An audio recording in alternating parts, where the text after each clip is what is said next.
All right, ballers, welcome back to the realm of history. Today we are here for chapter 14. We do have the quiz tomorrow. So I want to do my best to try and get you ready for that quiz. It's going to be very similar to last chapter's quiz on 13. Obviously, it's still in the Middle Ages, but more so the late Middle Ages. So that's really the topic at hand.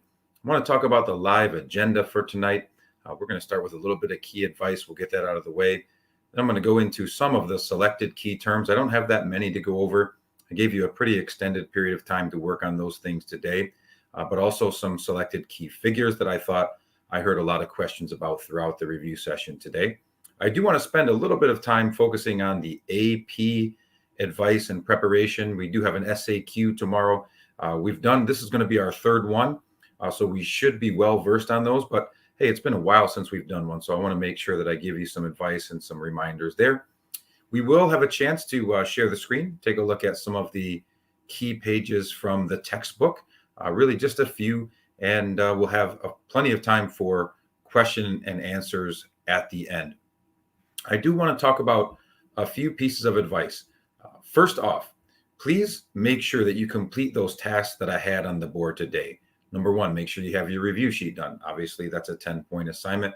Number two, make sure you read through your notes thoroughly. I can't stress this enough. Read through your notes. When you find something on your review sheet, read the context that comes before that term and after that term, or read the historical background that comes before that key figure and after that key figure in your notes.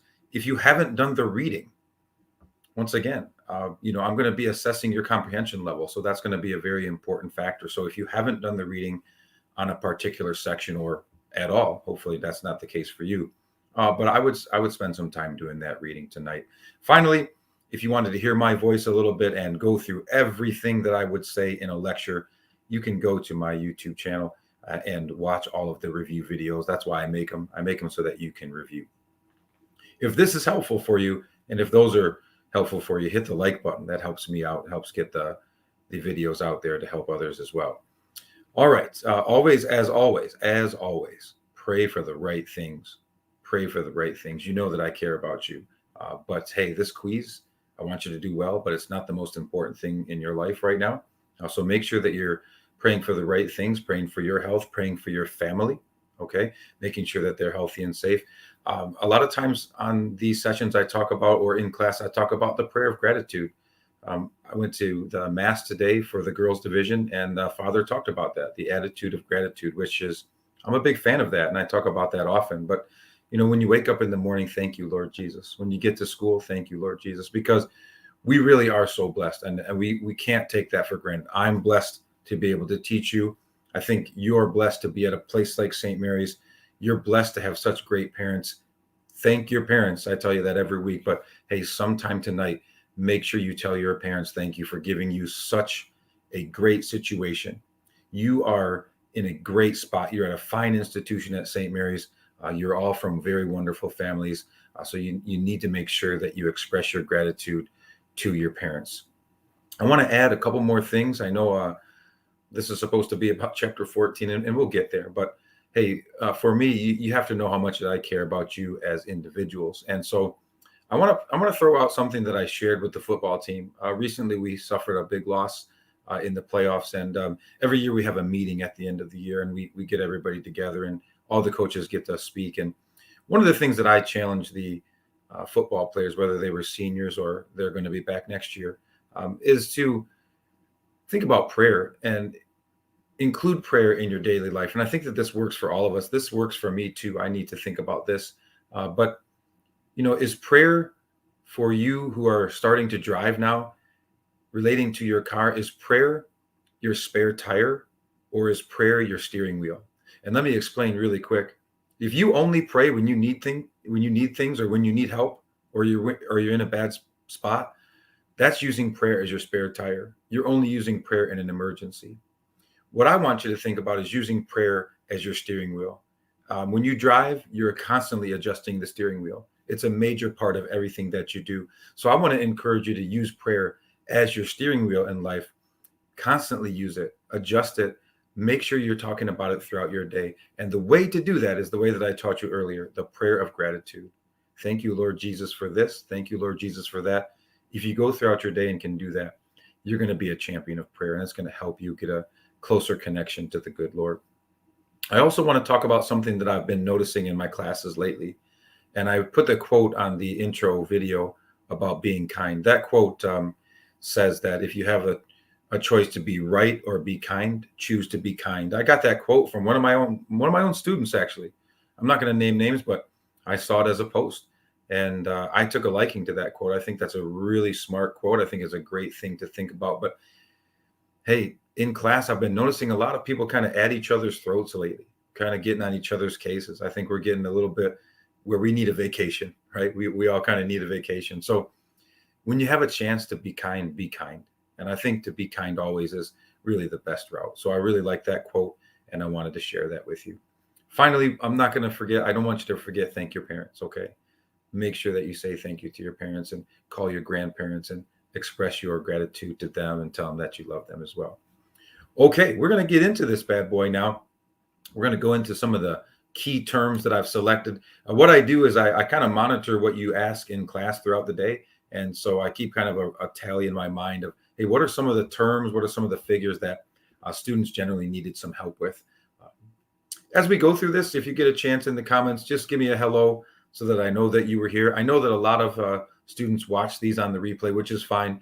But if you're watching on the replay too, go ahead and put a comment in the comments section so that I know that you did watch it. So this is going to help me kind of create statistical data on who's attending and how they do on the quiz paper. All right, first up is going to be the Inquisition. A lot of students had a question about this one. This is one of the first key terms on your list. The Inquisition is basically a court of judgment placed on heretics in Spain. It's commonly referred to as the Spanish Inquisition. What it is, basically, what heretics are people who were speaking out against the Catholic Church, saying that the church was wrong about this or questioning the church about that. They were put on trial. Oftentimes, you know, the Catholic world doesn't really want to admit this, but it's rather true. You have a lot of documents and evidence that prove this. These people were tortured, and sometimes they were maybe innocent, but because of the torture, they said that they were guilty just to get out of the torture. And then it's a fact. They were burned at the stake. I mean, Joan of Arc was burned at the stake. That's a fact. She's saint. Okay. So it's really not a question out there that this did happen. And it was a very formidable force in Spain. Spain was one of the most Catholic entities at this time, and they were really making sure that the church was strong in Spain. That was one of the ways that they did that. Okay, very big question today, probably the most prominent question. What do we really need to know about those Crusades? And I put a double comment in there. I apologize. That's a sign of weakness by me. But what I want you to know about these Crusades, make sure that you separate them on your review sheet, because you're going to have a matching tomorrow on the quiz, and the questions about the Crusades are going to come in that matching. So make sure, and they could be in the multiple choice also, but make sure you know that the goal of each one, and of course, what is the outcome. So I want to take you through it right now. If you want to write it down, if you haven't done so yet, or if you did write it down and you want to follow through to make sure that you have the right answers, then this is your time to do that. The First Crusade was probably the most successful. All of the Crusades have the goal of conquering the Holy Land, Jerusalem, Palestine region, the surrounding area. One place is called Edessa, which is actually in part of Turkey. But holy sites, that's what we're trying to take back. The Christians, the Catholics were trying to take back the holy sites and drive the Muslims out of control there. So that was the goal of the First Crusade. The First Crusade was successful in capturing Jerusalem temporarily. Make sure that you understand it was temporary success, because eventually the Muslims, Turks, did take control of it over again. And so they drove the Catholics out once again. And that is sort of the goal of the Second Crusade, was to recapture that territory, which the Second Crusade, they were trying to recapture territories like Edessa, like Jerusalem, so on and so forth, which are mentioned in the reading, okay? Which are mentioned in the reading. So the Second Crusade was an attempt to recapture the territory, and they lost. That was a failure of a crusade. They did not capture any territory in the Holy Land. The Third Crusade, once again, it was a little bit later, but the goal was to recapture the Holy Land. It was led by three famous kings: Philip of France, Frederick Barbarossa of Germany, Richard the Lionhearted of England. But what ended up happening is Philip and Richard didn't get along. He goes home. Frederick drowned in the Danube River on the way there. So it leaves Richard the sole responsibility of leading that army into the Holy Land. And I wouldn't say this was a success, but they did end in a truce in this one. Saladin, the leader that we learned about, the famous Muslim leader, and Richard the Lionhearted sign a truce, which basically the outcome states that, okay, the Muslims will gain control. They will hold on to control of the holy sites, but Christians could come and go freely to worship. That was the deal. Did it work on paper? Yes. Did it work in practice? Not so much. Okay. We know that there's a lot of animosity between the Christians and the Muslims due to the Crusades, even to today. The Fourth Crusade was the goofiest one. It really was another attempt to get back to the Holy Land. The planning was not great. The Pope on this one that commissioned it was Pope Innocent. You had your boy, another Frederick of Germany, one of the descendants of Frederick Barbarossa, leading it. And it just never really came to fruition. They had a lot of funding issues. They didn't have enough money. They didn't have enough food. They couldn't secure transportation to the Holy Land. The Byzantines were supposed to help them do that. So what ends up happening is they get mad at the Byzantine leader and they surround the city. They sack Constantinople and they start looting it. They start taking money away from it. And it was really a huge failure. And that was kind of the end of it. It never really came to fruition. Then you had the Children's Crusade and you had the Spanish Crusade. Those aren't really crusades aimed at the Holy Land, but they were part of the crusading spirit. Okay. All right. Next, we'll move on down the list to lay investiture. Lay investiture was something that I taught you actually in chapter 13, but I had a lot of questions about it today. So I wanted to remind you that lay investiture is simply where bishops were being appointed by kings and other non-clergy members. This is supposed to be being done by the Pope, but there was a big power struggle between popes and kings during the late Middle Ages, and kings thought they had jurisdiction to make these decisions. Well, what they ended up appointing were their friends and their family members. And so that didn't bode too well because a lot of the bishops were not prepared and they were corrupt. And this was not the church's doing, but it became a problem that the church faced. Next up is the 100 Years' War. I don't want you to think that the 100 Years' War is straight 100 years of fighting. That's not the case. It's a series of wars between England and France that were fought off and on from 1337 to 1453. So it was actually a longer time period than 100 years, but 100 years kind of works to say, hey, this was a long war.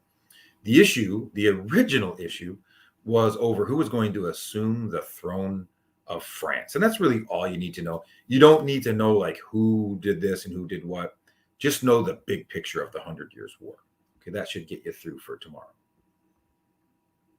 Okay, next one that I had a lot of questions on was the Estates General. This came into the print-off notes that I gave you yesterday from section 3. The Estates General is something historically in France that is known as a general meeting, a very large meeting that you would hold to make major decisions. Okay, if there was a big issue in France, they would call for an Estates General. Now, the Estates General allowed for members from all three social classes or estates to attend, to hear the issue at hand, and to cast one cumulative vote. Okay, so let me explain how this works because it might help you in a short answer. It might help you in the AP portion. The way that the Estates General worked is that there's three estates or social classes. The first estate is the Catholic Church clergy, your bishops, your priests, your cardinals. The second estate are your nobles and lords, your former, people that ran knights and had manors. But by this time, the feudal ages have kind of ended, but you still have people who are large landholders, okay? So they're wealthy citizens. And then the bottom, the third estate, are pretty much your poor, your commoners, your general merchants, things of that nature. Usually what happened is the lords and the church kind of met together and said, okay, we're going to vote this way, we're going to vote that way. We don't want to let the poor, who have the highest population, we don't want to let them have their way because we want to hold the power. So the church Okay, on one entity, they're the first estate, and the clerk, the lords, the second estate, they would kind of pre-select how they're going to vote, and so it's going to be two of their votes versus one of the vote of the third estate, and so every time we see the first and second estate winning. That's kind of how this whole deal went. This is going to become very important to understand when we get to the French Revolution, because this actually caused the French Revolution, this series and this way that they did voting, which was unfair to the poor. Okay, if you have questions, please, when we start the question and answer session, I will answer all of those for you. I will. So I'll stay on here as long as I have to make sure that you get your questions answered. But now we're going to go into the key figures. I've only selected a few of them. I thought that there was a pretty good understanding of the key figures in today's review. So I chose St. Francis of Assisi. There were some students that were asking about St. Francis of Assisi.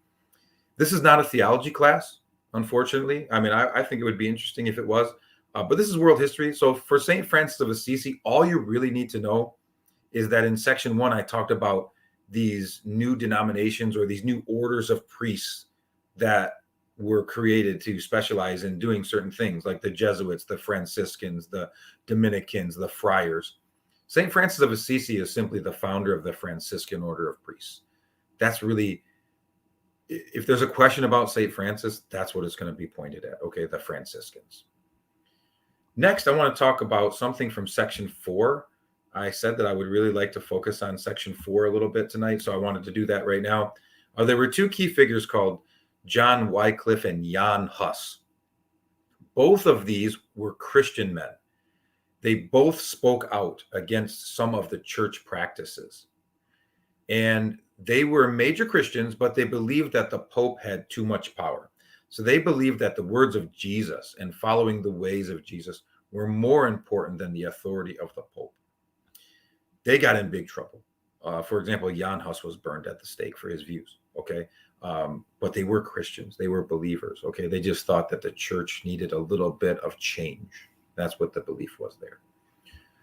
Okay. Next, I want to talk about the SAQ question tomorrow. We're going to AP portion, and I wanted to give you some major advice on the SAQ. First, I want to review ACE. Remember, to answer the SAQ, you need to ace the SAQ. And that stands for something. The A stands for answer the question. I want you to understand that what the question asks you to do is what you must do in your answer. If it asks you to describe, if it asks you to explain, if it asks you to do something along those lines, that is what you must do.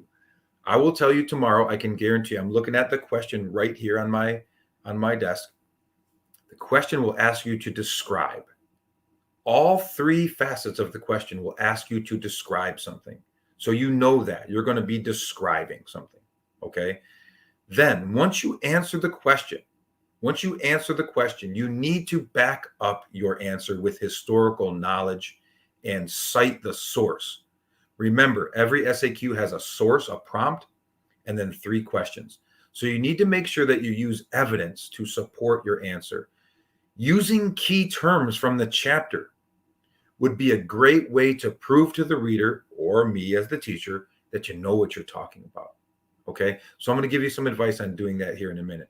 Then what you need to do is take those 2 elements, your answer and your evidence, and explain how they relate and how they prove that you know the answer, that your answer is correct.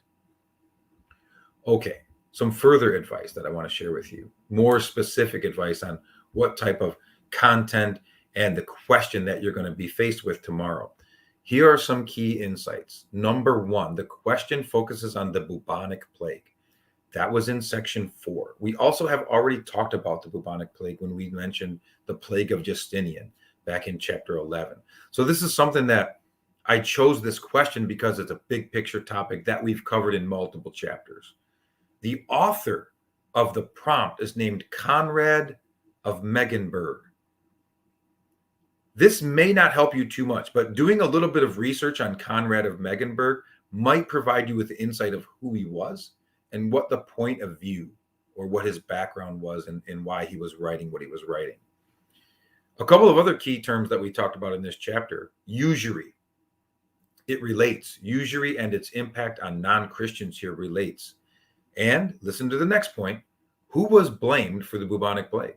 That has to do with how usury led into hatred for a certain group of people in Europe and how they took the blame, how they were blamed by Christians for the bubonic plague, which we know was not true. The bubonic plague was spread by traitors. Rats were infected with fleas. Those fleas that the rats have this plague, the fleas jump off the rats and into the human food on ships. Once those ships unload and humans start to digest that food, the plague then spreads, and then it spreads from human to human through touch, okay, like any sickness does. So there's like a touch, there's a little bit of, spread of germs through contact, okay? That's how the bubonic plague spreads. Also important to answering the question is, hey, how were urban areas impacted by the plague? How were urban or cities, how were they impacted by the plague? I think one thing's pretty obvious. I mean, the population was decimated. Almost 1/3 of the population in Europe died due to the plague. Those are huge numbers, okay? We're talking like 50 million people died due to the plague. So you need to take into account how did that impact cities? And how did that impact jobs? I mean, after the plague sort of settles down, there were a lot of jobs available. You could kind of name your price. You could kind of name your wage if you needed a job because people were searching for workers. It's kind of similar to what's going on right now. We have a worker shortage for some reason. And a lot of places are closing early or going out of business because of that. And so a lot of people, if you look around, they got signs at McDonald's. I was driving by today, taking my daughter to volleyball practice. I saw a sign at McDonald's, $16 an hour. Whoa. I mean, those are pretty high wages for a fast food restaurant. So I think that's a kind of a trickle effect in the workplace right now. But that's a relative idea of when there's a shortage of workers, how that can impact the pay. Okay, I've done my due diligence there. I've talked to you about the SAQ. I hope that was helpful. If you have further questions, I would, of course, answer them for you. I do want to share with you a couple of things here in a moment. One thing that I would say is on the events and concepts, okay? The key events and the key concepts down at the bottom of your review sheet. One important thing to highlight there are the problems of the church. We talked about this extensively in section 1. So I'm gonna pull this down. Okay, so the problems of the church, the three things. This might be a prime candidate for a short answer. But you've got priests being married. That was against church rule. That was against canon law. That was a problem. Number 2, you have simony, which is where bishops were selling positions in the church. The bishops that were doing this most likely were those corrupt ones that were installed by kings, not by the Pope.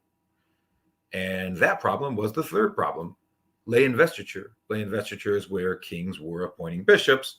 And that leads into simony because it's most often those bishops that are selling positions to their friends in the church. So those are the three major issues that the church faced at the time. We talked about those in lesson. It is highlighted in the book in section 1 as well. You want to know about that. A second thing that I want to highlight in the events and concepts is the guild system. And so I'm going to share my screen with you. We're going to go over the page in the book. It's page 388. And it's going to talk about the guild system and the different stages of the guild. Okay, so here we go. You should be able to see the craft guilds and the 3 stages. One of the things that I want you to understand is that the guilds were important. They trained a lot of different people to have skills, and they regulated the things that they sold. So they made sure that their products were quality products, that when you bought a product that was made from a guild system, that it was good. So that was good for the consumer, okay?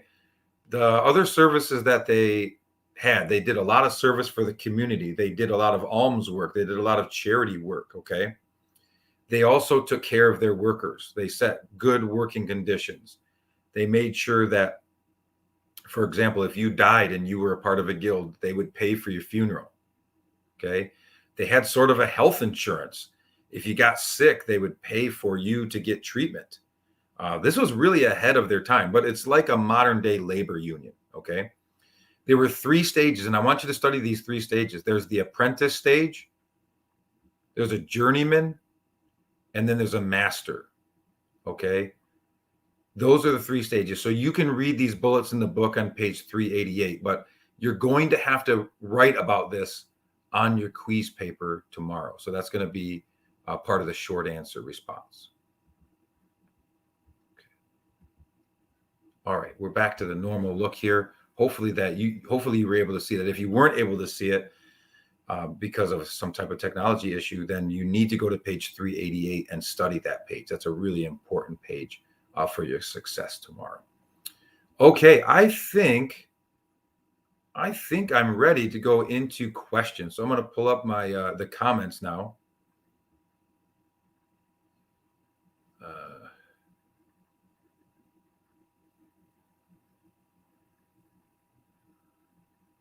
I don't know who this guy Matthew is. All right, Matthew T. I don't think that's one of my students. Okay. Anyway, let's move on here. Let's go to questions. I'm going to look through here and see if I can find.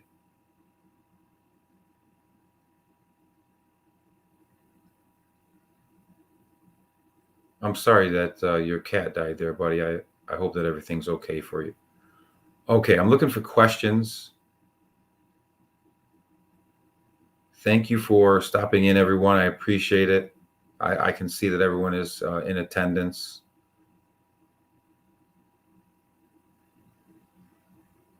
Okay, do we need to know about the Jerusalem War? Well, you need to know about the Crusades. So you'll need to know about what went on in the Crusades, and that Jerusalem was captured in 1099 in the First Crusade. You'll need to know that.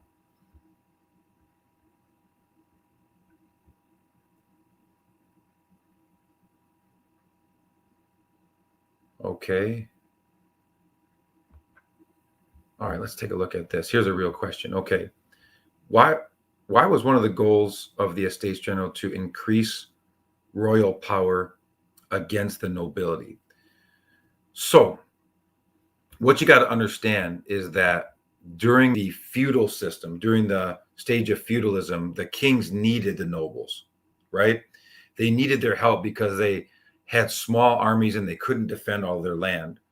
But when the Crusades happen, the power of the Pope decreases and the power of the kings increased.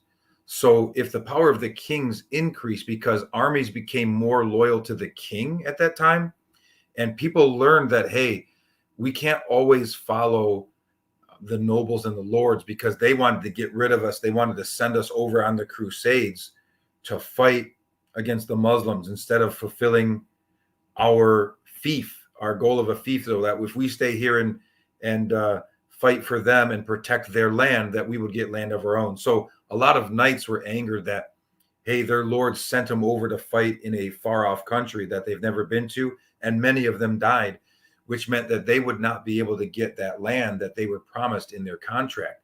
So a lot of those knights defected from their lords after that and came over and served the king.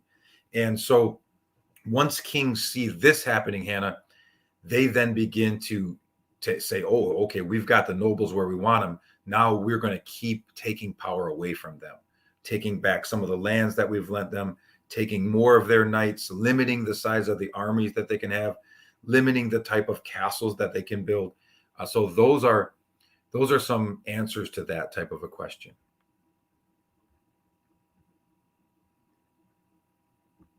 Okay, Ashton says, inventions that ended the Middle Ages. All right, what you're taking a look at here, when you look at inventions that end the Middle Ages, one of the big ones, Ashton, is the longbow.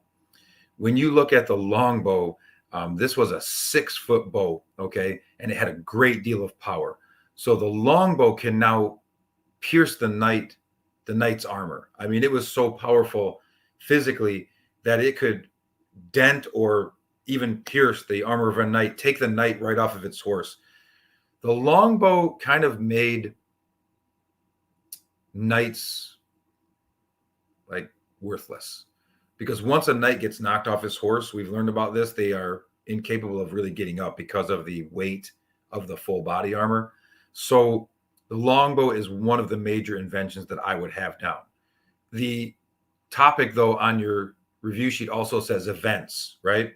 The 100 Years' War, in which the longbow was put into use, had a huge impact on ending the Middle Ages.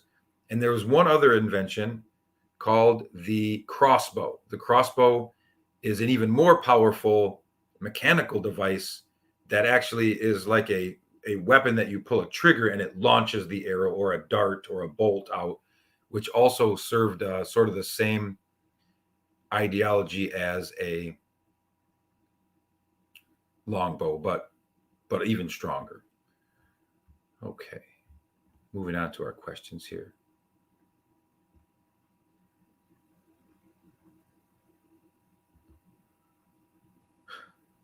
Picture worse. Who was Alfred the Great? Okay, excellent question. That's a pretty good one. Sorry about that. I don't mean to be mean. I always try to be kind. So I'm not really laughing. It's just kind of an odd one.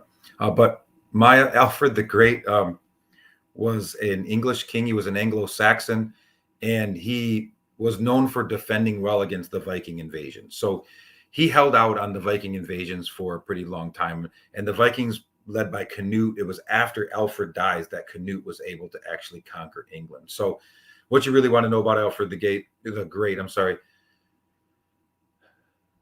English king, was well known for defeating many Viking invasions. Do I want to pull this one up? I'm not sure. Pia says, wow. Pia's got, that's hilarious. No neck. I don't know if you're not in the 7th hour, you won't understand this, but that's pretty funny. What do we need to know about vernacular? Well, vernacular is simply the everyday language of a homeland region. And so the way that I taught it is, if you were from England, you wrote and spoke in English. If you were from Italy, you wrote and spoke in Italian. If you were from Spain, you wrote and spoke in Spanish. So the vernacular was used by very famous writers like Dante Alighieri, who wrote the Divine Comedy. He was from Italy, so he wrote in Italian. A lot of the girls are reading Canterbury Tales right now. I think that's if you have Mr. Gish's class, Sign of Strength. One of my former students, by the way, doing a great job. But the Canterbury Tales by Geoffrey Chaucer, written in English. So those are some of the things that you're going to want to know. Nick says, can you go over some of the big inventions of this time? You've got the harness for the horse, which helped agriculture. You've got the 3-field system, which we talked about being a major invention. You have the longbow. You have the crossbow. Those are really the big ones from this chapter that I would focus on. Can I talk about Richard the Lionhearted? Of course, Alex, I'll talk about Richard the Lionhearted. Richard Lionhearted was an English king. He was the son of Henry and also Eleanor of Aquitaine. He was the brother of John the Soft Sword. And Richard was most well known for, in this chapter, leading that Third Crusade and then signing that truce where he meets with Saladin. He signs that truce to where the Christians can go to the Holy Land freely, but they didn't control the Holy Land. It was under the control of the Muslims. Kira says, can you go over Romanesque architecture? Sure. Romanesque architecture is an architectural style that was used in the 800s to about 1100. It was a style that was very much like the old school Romans back in the BC era, early AD era. So it kind of copied their style. It was characterized by stone or concrete pillars and columns, very thick, heavy roofs. Those are some of the characteristics of Romanesque architecture. Brett says, who was Urban II? Urban II was the Pope that commissioned the First Crusade. And the reason that he commissioned it was to try and help the Byzantine Empire. The Byzantines were under constant attack from the Muslim Turks, We know that it was at that time called Constantinople, which is named after Constantine, a Christian center. Eventually, when the Turks do conquer it in the mid 1400s, its name was changed to Istanbul. In my 8th hour, I played that song today. It's a very famous song. Istanbul was Constantinople. And that really is one of the big factors. The attacks by the Muslims on the Byzantine Empire is one of the reasons why Pope Urban commissioned that first crusade, to try and drive the Muslims out of the Holy Land.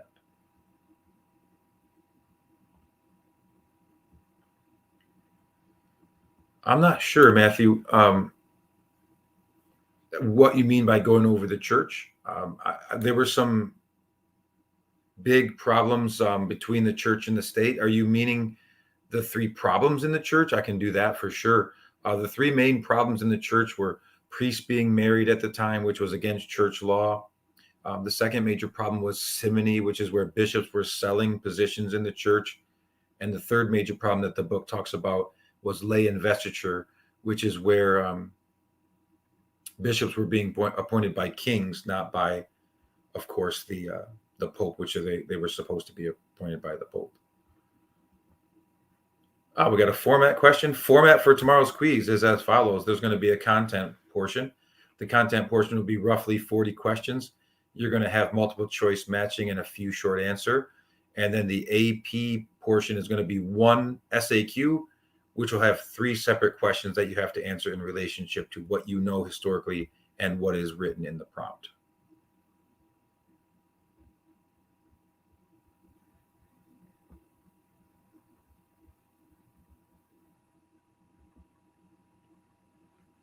Larkin says, Battle of Hastings. Yes, let's talk about the Battle of Hastings. So when we take a look at the Battle of Hastings, one of the things that you really want to make sure you have an understanding of is that it was fought in 1066, and it was to decide who's going to be the next king or ruler of England. If you remember the way that I taught it, the King Edward, he's also known as Edward the Confessor, when he dies, he does not have a true heir to the throne.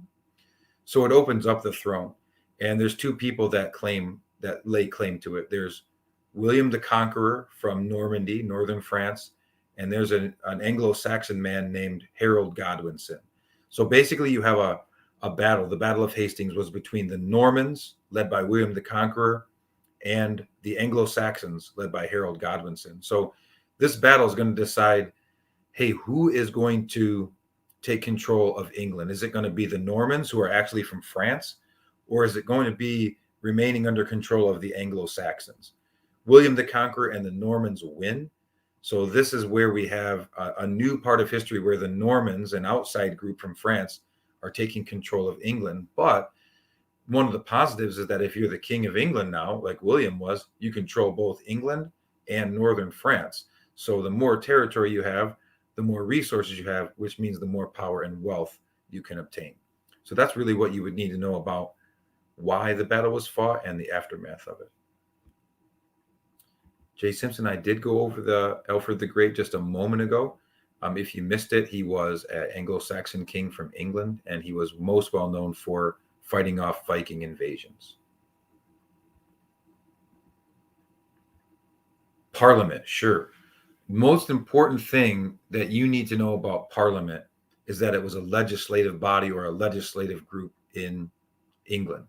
It was put into play by Henry II, and it was fought for in the Magna Carta officially, though. The Magna Carta asked for no taxation without representation. They forced John to sign that.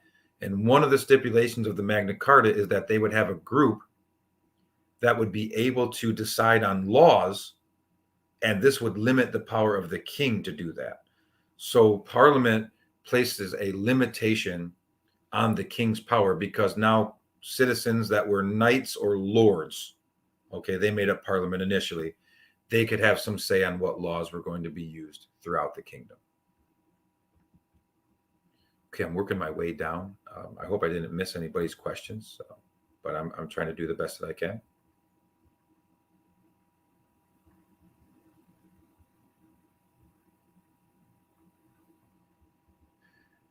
This Matthew guy is kind of funny. Okay, I'm going to take care of that.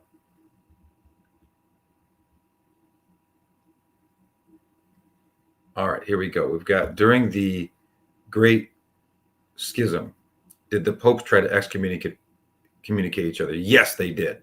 They were constantly excommunicating each other. There were three popes during the Great Schism. There were two popes originally, one in Rome, one in Avignon. Then there was another pope that popped up. So yeah, they did try to excommunicate each other. This issue was resolved by having all three popes being forced to resign, and then they appoint a new pope. Okay, so that really is something that was going on during the Great Schism. There's one thing you want to know, Hannah, though, about the Great Schism is that there were two schisms in the Catholic Church. The first one was the division of the Roman Catholic Church and the Byzantine Church, right? And then the second one, that was in 1054, that first schism. The second one is the one that we're learning about, 1337, which had the three popes, the Avignon/Rome issue.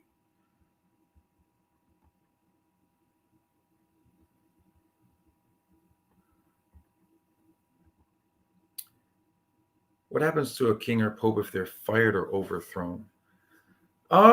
Master Jana, probably more a question for theology class. It doesn't happen much. This is one of the only times that this took place. They were just kind of forced to resign in this case, and then a new pope was appointed by the Council of Cardinals. The cardinals are really the people responsible for handling this type of an issue. But this won't be really relevant for the quiz tomorrow. I think you just wanted to get Kirk on there with the eye picture. That's what I see. Good one. You got it. What should we have for John, brother of Richard? So John was an English king. He's the younger brother of Richard. He's also a son of Henry II and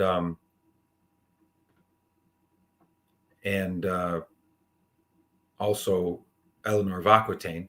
But what you really need to know is that he was mostly seen historically as a failure, and he really was not all that successful in holding on to the territory that the English had acquired in France. He lost to Philip. Philip kind of took it to him on the battlefield as far as like their troops. And Philip took all of the land that the English held in France away. So John's empire was shriveling. And one of the things that you want to take a look at also is that John was kind of bullied by the nobles because they forced him to sign the Magna Carta, which was that major document that gave people basic rights in England, like the right to a trial by jury, the right to have some say in Parliament, the right to follow common law, no taxation without representation, so on and so forth. I blocked that one person. I don't know who it was, so you should see their comments removed. I'm looking at the comments and they're no longer there, which is good. So I don't know. I'm sorry. I think somebody's trying to play goofiness there.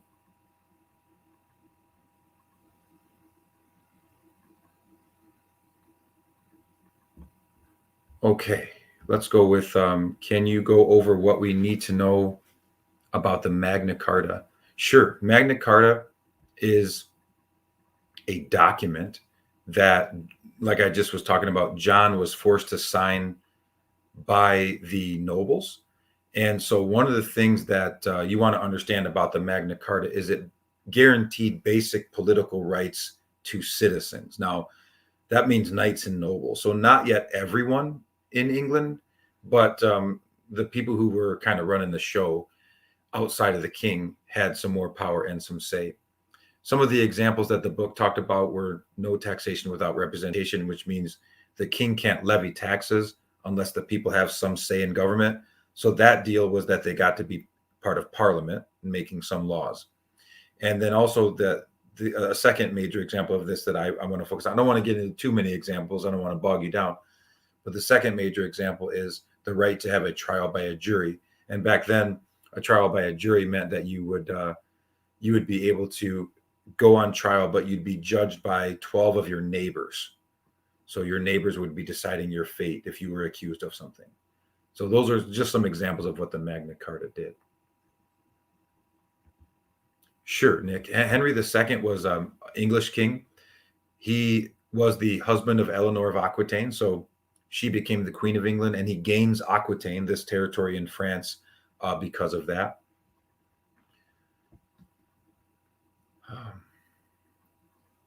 He also instituted common law in England. He sent out royal judges to serve as tax collectors to every part of England at least one time per year.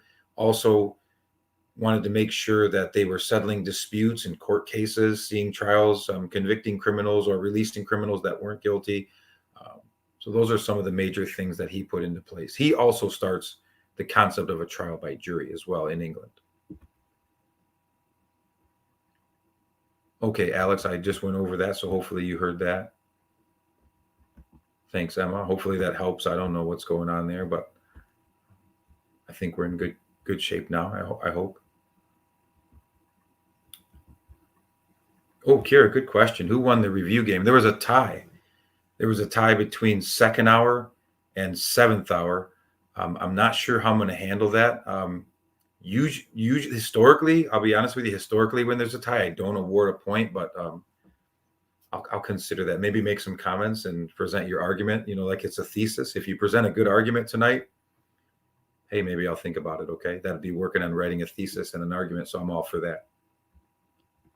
Alexia says, can you go over Saladin? Sure. What you need to know about Saladin, he was a Muslim warrior. He was a Muslim warrior first, then he became a military leader in general.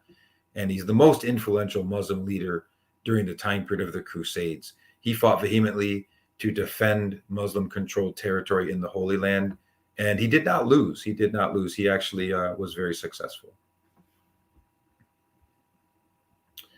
Joan of Arc, as far as historically, she fought in battles during the 100 Years' War. She was a proponent of the king. She wanted to limit the English. She did not want the English involved in French affairs. And so she fought as a knight in some of the major battles like Agincourt and Crécy and Orleans during the 100 Years' War. Eventually, she was put on trial by the English. She was charged as a heretic and she was burned at the stake because she said that she had visions and that she had been visited by angels on behalf of God. And that's why we venerate her as a saint today in the Catholic Church. Yeah, second hour is full of ballers, Josh. They are full of some key ballers. Common law, John. Common law is basically where you have a code of laws that works throughout an entire kingdom. It's kind of like our federal law, where you have a code of laws or a series of laws that must be followed throughout the entire kingdom. This was first established in England under Henry II. The Reconquista was mostly successful, Kirkulator. I would say that Spain wanted to drive the Muslims out. And so one of the things that you really need to take into consideration is that there were still some Muslims in southern Spain, but the vast majority of the Muslim Moors were removed during the Reconquista. So I think they established the goal that they had set in getting rid of the majority of Muslim practitioners in Spain. However, this was not a very smart move because they lost a lot of skilled workers, and that a lot of the major universities and libraries had a lot of Muslim scholars, and so they lost a little bit of that as well. So those are some of the things that you want to take into consideration there.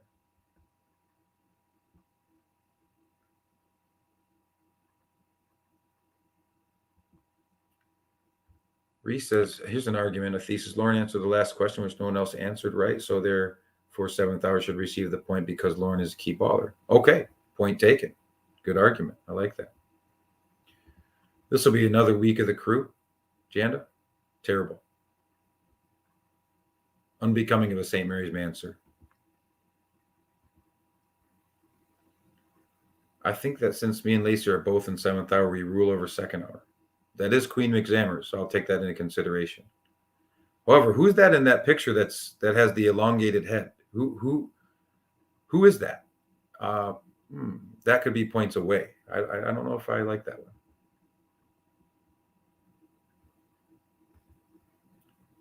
Lango, we got the question nobody else got right, so we deserve the extra credit. Our class was most helpful when you wanted to figure out who was putting stuff on your car.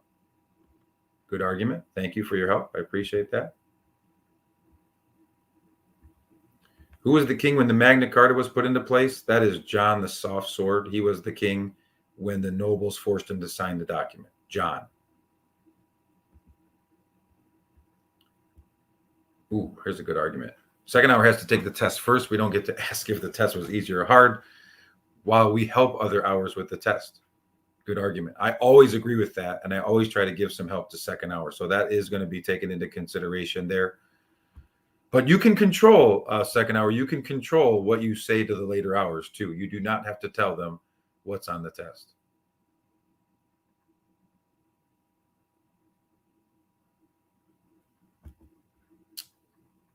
That's not going to happen. I think we know that that's not going to happen. If that happens, you can get some extra credit, but there's no way that is happening. Yes, you do. I think so on a daily basis, which is okay. There's nothing inherently wrong with it. It's just a little odd. That's all. Let's see what this thesis says. I think seventh hour deserves the point, although second hour did tie. Seventh hour was the only one to answer the last and hardest question correctly. Therefore, seventh hour deserves the point. Good argument.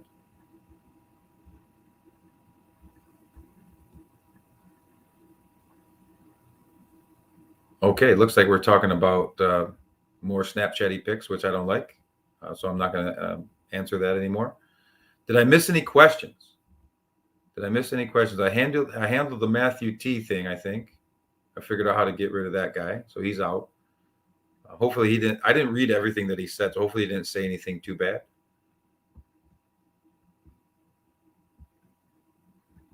I totally understand.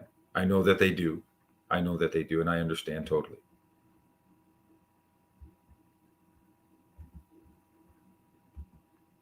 Ballers? If you were all ballers, you should have got more than 6 on the review game. Just saying. Not trying to be mean. I'm just saying. No, please don't send me any pictures. I don't want any pictures, guys. No eyeballs or... No, I don't want that.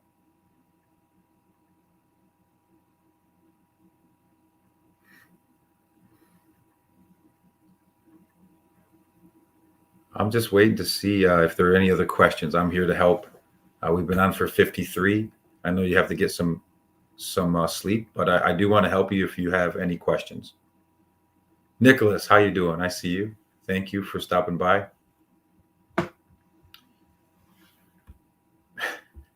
Okay, Sophie B. Yeah, well, we're making that's good. It's good. I think we've got it's pretty much narrowed down, unfortunately, to between second hour and the seventh hour because they scored the 7 out of 9. Yes, Leaf Gang has been making strikes on the Jeep. That's been an issue. I don't mind the leaves. It's the masks. They've turned into dropping masks on the Jeep, and that I don't. I'm a germaphobe, so I don't really like touching their masks. So that's really been bothering me. But the leaves, I don't care about. That's been happening for 12 years, so I'm not worried about that. Oh, here's a good question. Thank you. I'm glad. This is what I'm here for. Questions like this. Can you tell us who got blamed for the bubonic plague, or an idea of why? Well, the real answer. There's a real answer, and then there's who the Europeans blamed. Okay, so. The real answer is that the reason the bubonic plague happened was due to traders that were coming in and out of Europe. It starts in Asia, so that's really where the bubonic plague began. India, China, and then the Mongols bring it by trade, and then people on ships across the Indian Ocean bring it by trade. But one of the things that you have to really understand is that due to the sin of usury, okay, the Catholic Church did not allow people to loan out Christians. They did not allow Christians to loan out money and then charge interest on those loans. So one of the things that you have to take into account is that the Christians were not able to loan out money because they weren't going to get anything out of it. So it is a moot point. So the first bankers and loan sharks were of the Jewish population, and they were making a lot of money because everybody was coming to them and they were charging interest. So they got really wealthy, and then a lot of people got jealous of them. And this created that term that we learned, anti-Semitism. And when the bubonic plague struck, a lot of the Christians blamed non-Christian groups like Muslims and the Jewish population for spreading the plague, which was unfounded, totally untrue. It's just a very stereotypical anti-Semitic approach that they took during these times. So that's what I would say about that. And that's going to really help you on tomorrow's SAQ.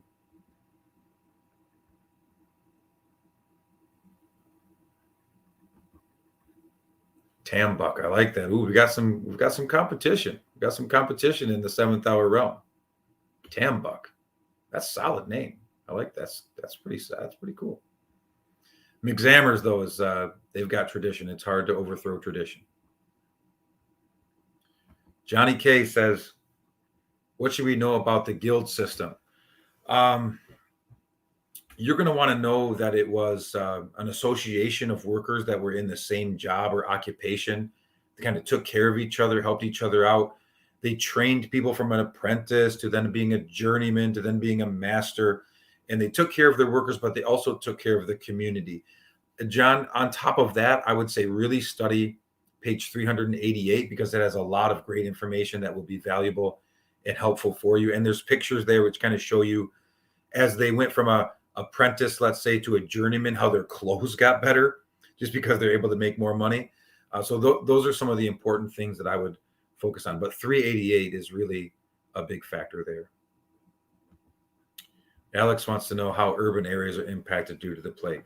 Well, first, their populations were decimated, absolutely decimated. And because people start to figure out that, okay, when you live in close proximity in a town or a city and there's disease, it spreads really fast. So they start to get pretty smart. And there's people studying this back then at universities. And they're like, hey, towns and cities, especially because of the very poor hygiene, are not the places to be during a plague. And so people start moving out of cities and they move to the rural areas. And then once things settle down, there's like in the 1500s, there's a resurgence of people moving back to cities. So that was one of the things that you want to think about with the impact of the plague on urban areas like cities and towns.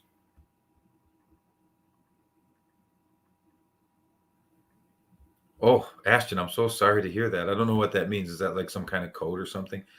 Maybe you're just bored, but I appreciate you coming and hopefully it was helpful for you. Yeah. Okay, Josh. Yeah. Thanks, buddy. Thanks for letting me know. Stop taking pictures of me too. Okay.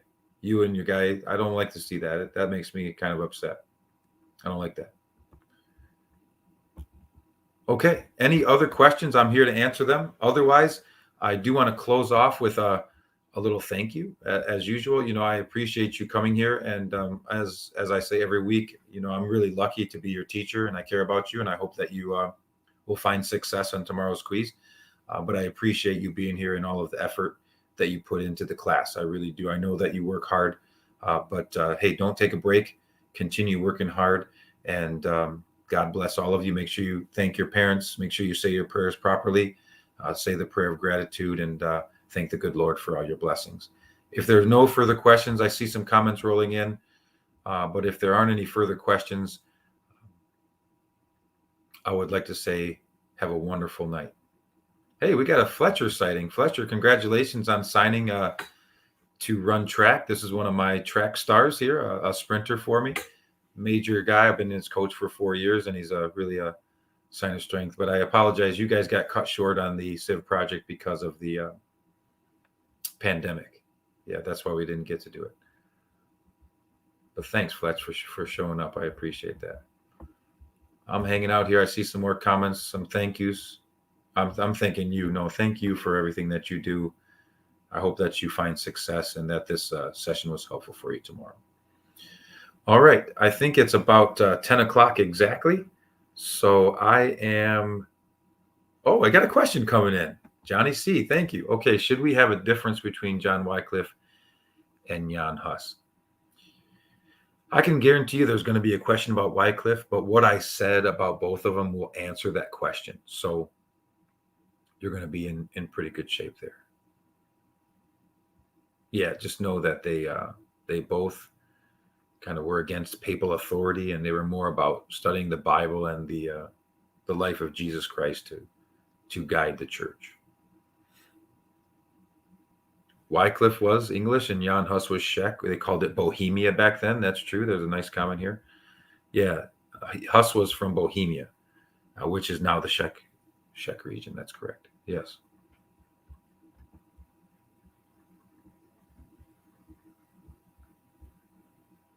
I'm waiting, John. I'm going to wait. So if you have another question, go ahead. I'm here for you.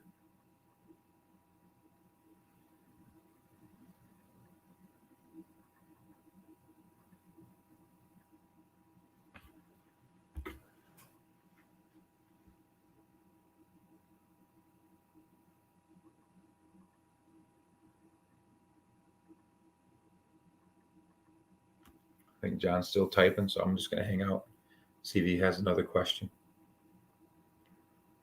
You're welcome, Gabby. You're welcome. Oh, okay. John's all set. All right. Well, hey, I'm out as well. Roman, tell me who you are. I'm not sure who you are. If you tell me who you are, we'll see what I can do. You're in North Carolina? Well,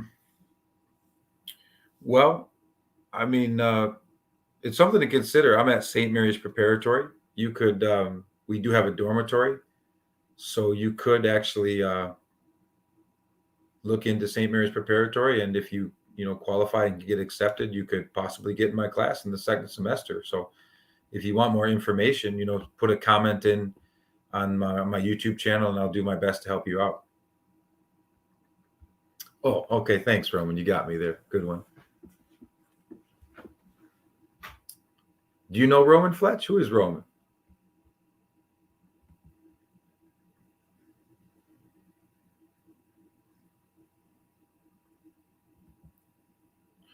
All right. Well, I don't see any further questions, so I'm going to head on out. I appreciate you all being here. Take it easy. God bless.